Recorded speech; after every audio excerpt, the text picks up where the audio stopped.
Bàn tay đón cánh hòa bình, dẫu chẳng nằm người thương vẫn cách xa mình.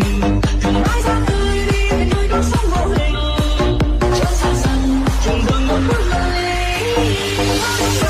Bàn tay đón cánh hòa bình, dẫu chẳng nằm người thương vẫn cách xa mình.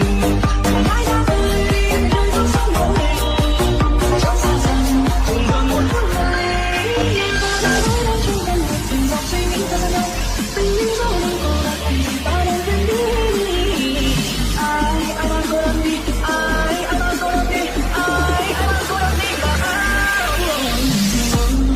nhắc lại đường xa, nhìn từng chiếc lá úa phai màu rụng rơi ngoài hiên nhà. Bên ta với ta thôi mà đắm đắm lên chỉ đâu được nào lưu luyến. Gió đông này, bàn tay đón cánh hòa bình, dẫu chẳng nằm lời thương vẫn cách xa mình.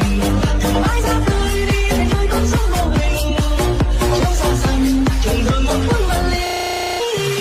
Gió đông này, bàn tay đón cánh hòa bình, dẫu chẳng nằm lời thương vẫn cách xa mình. Thầm mãi ra tươi đi về nơi con sông vô hình, chớ xa dần chẳng buồn một phút mà ly. Bàn tay đón cánh hòa bình, dẫu chẳng nằm người thương vẫn cách xa mình.